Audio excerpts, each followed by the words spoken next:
Hello students, मैं हूं Sunil sir और सनमैटिक्स लर्निंग में आपका स्वागत करता हूं। आज हम लोग क्लास 10th के मैथ के एक्सरसाइज 4.4 को पढ़ने वाले हैं, जिसमें मूलों के प्रकृति से संबंधित सवाल को दिया हुआ है।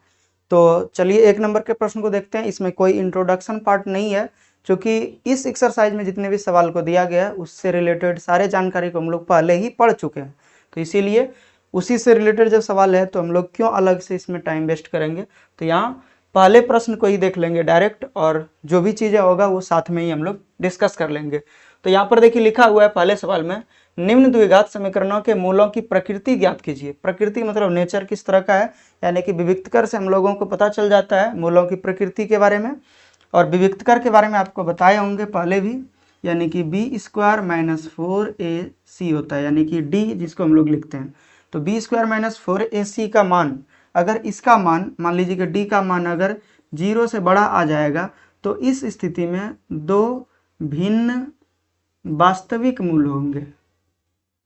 ये भी आपको याद रखना, ये चीज आपको नहीं बताए थे, दो भिन्न वास्तविक मूल होंगे, ये आपको याद रखना है। ऐसा इसीलिए बोल रहे हैं क्योंकि पहले हम लोग पढ़ चुके थे कि इसमें मूलों का अस्तित्व तो है। अस्तित्व का मतलब हुआ कि मूल एग्जिस्ट कर रहा है, यानी कि जो x का वैल्यू है वो संभव है ज्ञात करना। तो संभव है तो ज्ञात होगा, लेकिन इसमें और खुल के बता दिया कि दो अलग अलग वास्तविक मूल होगा। अलग अलग मतलब क्या, जैसे x का मान अगर मान लीजिए कि एक 2 आया है तो दूसरा 1 आएगा, ऐसे करके, या 2 नहीं आएगा, 2 के अलावा कुछ भी आ सकता है। ठीक है, तो इसको दो भिन्न वास्तविक मूल बोलेंगे। दूसरा क्या है, अगर d बराबर 0 आ जाए तो इसमें दो समान वास्तविक मूल होंगे, वास्तविक मूल होंगे, ये आपको याद रखना है।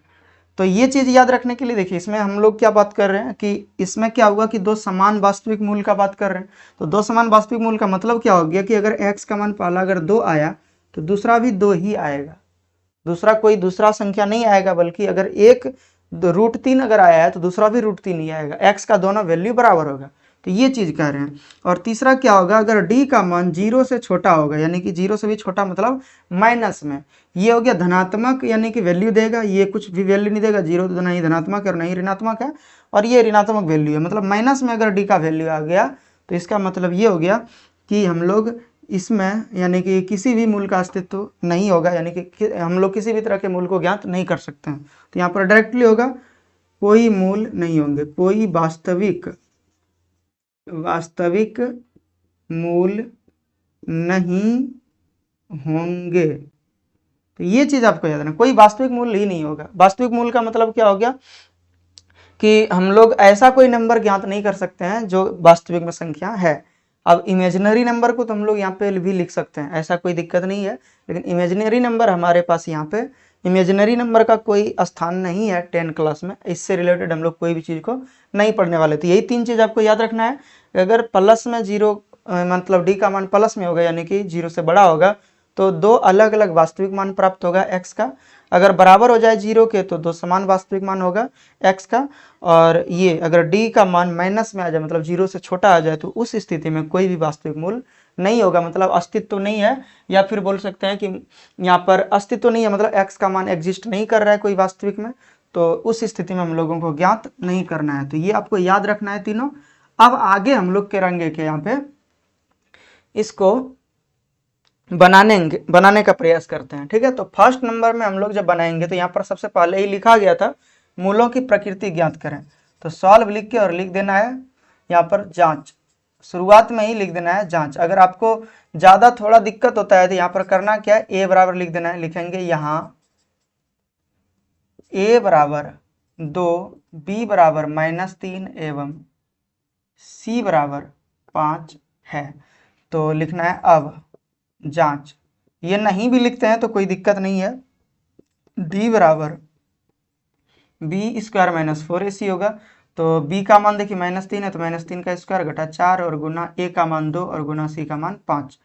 तो 3 3 9 का यानी कि माइनस में -3 9 हो जाएगा प्लस में, और ये हो जाएगा 4 दूना 8 पंचे 40, यानी कि माइनस में 31 हो जाएगा।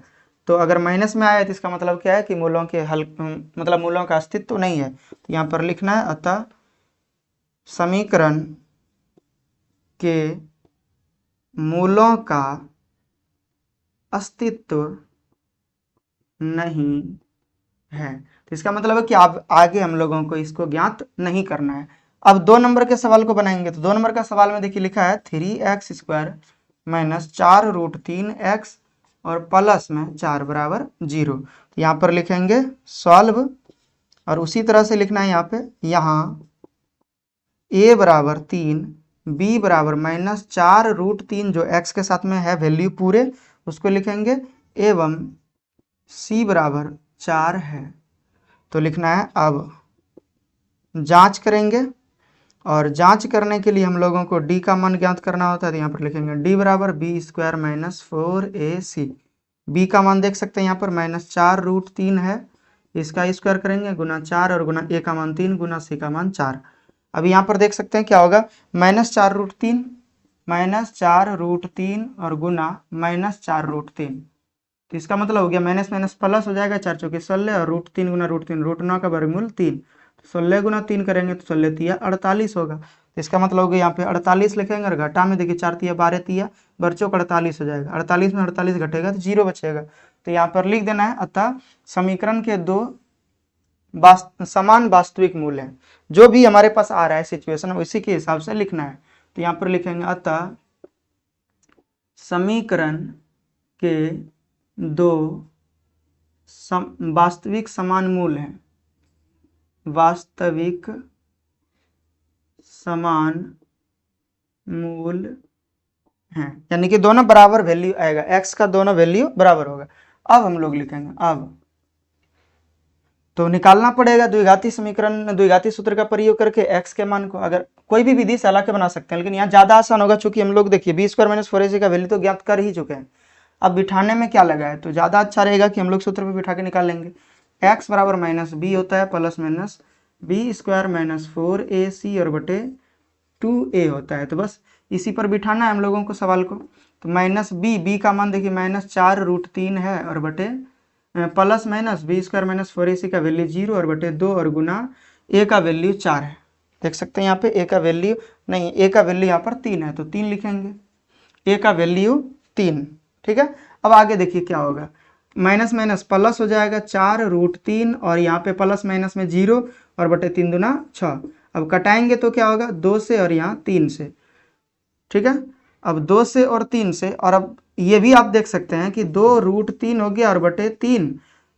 अगर ये भी आंसर लिख दीजिएगा तो कोई दिक्कत नहीं है, नहीं तो एक चीज और कर सकते हैं। यहाँ पे देखिए यहाँ पे जो नीचे 3 है उसको हम लोग लिख सकते हैं √3 गुना √3, क्योंकि √9 हो जाएगा। √9 का वर्गमूल तो आपको पता ही है, √9 का वर्गमूल 3 होता है। तो 3 को हम लोग √3 गुना √3 लिख दिया है। अब √3 से √3 कट जाएगा, बचेगा हमारे पास 2 बटे √3।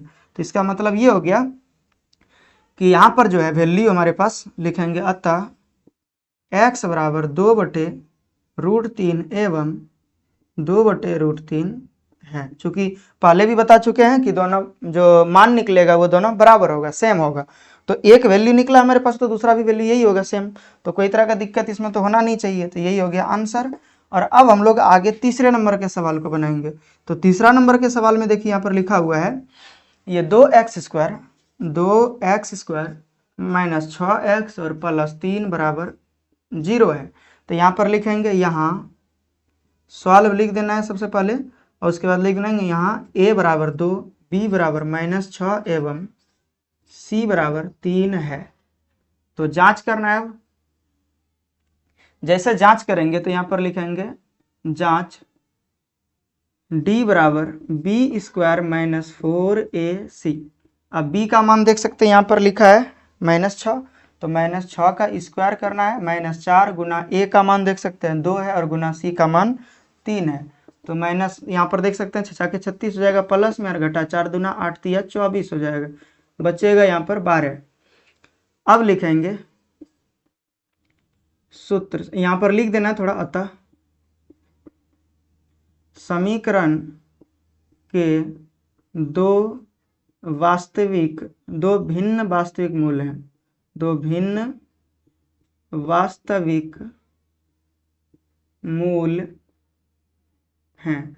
क्योंकि प्लस में आया है तो पहले भी बता चुके थे कि दो भिन्न वास्तविक मूल होगा, मतलब दोनों एक्स का जो वैल्यू होगा वो बिल्कुल एक दूसरे से अलग अलग होगा। तो अब आगे हम लोग लिखेंगे यहाँ पे, अब सूत्र से, द्विघातीय सूत्र से आपको पता होगा एक्स स्क्वायर एक्स बराबर होता है minus b plus minus b square minus 4ac और बटे 2a होता है।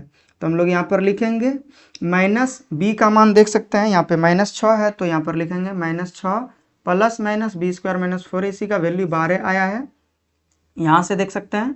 और उसके बाद 2 और गुना a का मान देख सकते हैं यहाँ पर 2 है।